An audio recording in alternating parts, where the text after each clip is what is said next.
Dans notre série d'émissions sur les abus commis sur les femmes dans la nuit de la Saint-Sylvestre, nous avons brièvement exposé dans une première partie les faits d'après les différentes informations que nous avons reçues. Dans la deuxième partie, nous avons étudié la question suivante. Peut-on savoir si ces incidents font partie d'un plan à plus vaste échelle, savamment mis au point et d'une importance stratégique de grande ampleur? Nous avons considéré plus attentivement comment, une fois de plus, c'est l'islam qui arrive sur les feux croisés de la critique. Le plan vise stratégiquement à dénigrer des valeurs identitaires, culturelles et religieuses et par là à suggérer de les détruire. Lors des différentes actions de protestation à Cologne, les participants venant d'arrière-plans les plus divers sont descendus dans la rue, chacun dans son groupe de pression. Nous avons vu que c'est exactement cela qui fait partie de la stratégie de la tenaille des stratèges globalistes. Pour être plus précis, d'abord on fait en sorte que les gens bondissent de colère et puis, divisés en différents camps, qu'ils descendent dans la rue jusqu'à obtenir une situation proche de la guerre civile. L'objectif stratégique est encore une fois que les différents camps se déchirent mutuellement jusqu'à épuisement total et qu'en conséquence ils acceptent volontiers d'être intégrés dans le nouvel ordre mondial des tireurs de ficelles globalistes. Car précisément, sans ce chaos soigneusement orchestré, les États nationaux d'Europe ne seraient jamais prêts à cela. On voit déjà apparaître comme un fil rouge la façon dont cette accession au pouvoir global pourrait s'accomplir pas à pas de façon pratique.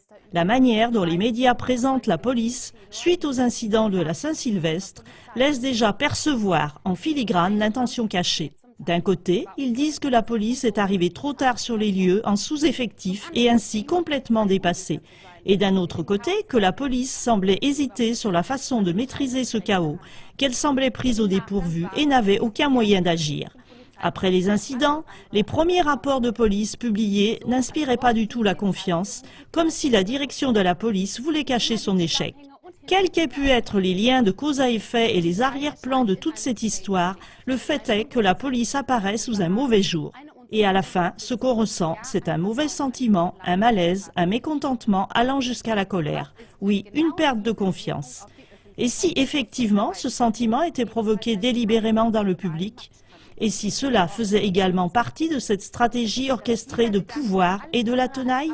Cette idée n'est pas saugrenue. C'est ce que montre la réaction immédiate des États-Unis. Après les violences de Cologne, les États-Unis voient la stabilité de l'Allemagne en danger, comme l'a annoncé magistralement la semaine dernière le candidat à la présidence Donald Trump, selon l'information de Focus Online. Sur la même lancée, Trump a reproché à la chancelière allemande sa naïveté concernant sa politique des réfugiés. Et de la part du grand frère pour sa petite sœur naïve et bien sûr aussi pour ses autres frères européens, car plusieurs autres villes européennes avaient aussi affaire à des émeutes la nuit de la Saint-Sylvestre, quoi de plus évident que de donner un coup de main, comprenez avec sa police mondiale extrêmement compétente, car la police nationale fait bien piètre figure en effet. Il est vrai que Trump ne l'a pas encore formulé de façon aussi claire. Mais pour le lecteur, c'est le prochain pas tout à fait logique. Et hop, c'est comme ça que fonctionne cette stratégie rusée de l'horrible tenaille globaliste. Premièrement, le gouvernement américain, en accord avec ses alliés d'Afrique, du Proche-Orient et du Moyen-Orient, met en scène un chaos par des coups d'État et des guerres. Et puis, les mêmes tireurs de ficelles mettent en marche des afflux de réfugiés en masse vers l'Europe et surtout vers l'Allemagne, en accord avec les chefs d'État européens entièrement soumis.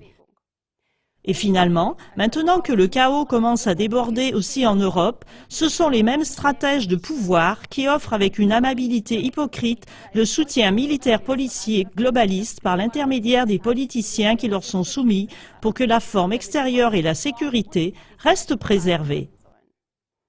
Il est possible que l'Eurogenfor soit un stade préliminaire de cela. L'Eurogenfor, en français Force de gendarmerie européenne, est une force de police militaire européenne qui doit servir à la gestion des crises. Il sera intéressant d'examiner cet aspect ultérieurement. Au terme de notre série d'émissions, nous formulons à nouveau clairement le point suivant. Les véritables coupables et auteurs des émeutes de la Saint-Sylvestre ne sont à chercher ni parmi les policiers de garde, ni parmi les musulmans ou les migrants, qui ne sont que des marionnettes. Mais pas non plus parmi les politiciens ou les médias, bien qu'ils soient coupables, car complices. Ils sont tous instrumentalisés de sang-froid par les stratèges globalistes du nouvel ordre mondial. Ils sont divisés et montés les uns contre les autres. L'objectif stratégique derrière tout cela est la déstabilisation jusqu'à l'épuisement total et en conséquence l'intégration volontaire dans le nouvel ordre mondial, ce à quoi les États nationaux ne seront jamais prêts sans le chaos soigneusement orchestré. C'est pour cela qu'il est important de faire des recherches sur les véritables auteurs des crises, des migrations et des autres crises, c'est-à-dire sur les responsables qui sont tout à la pointe et puis de les dévoiler publiquement. Ce n'est qu'ainsi qu'il peut être mis un terme à leur méthode féroce pour monter les gens les uns contre les autres et les anéantir.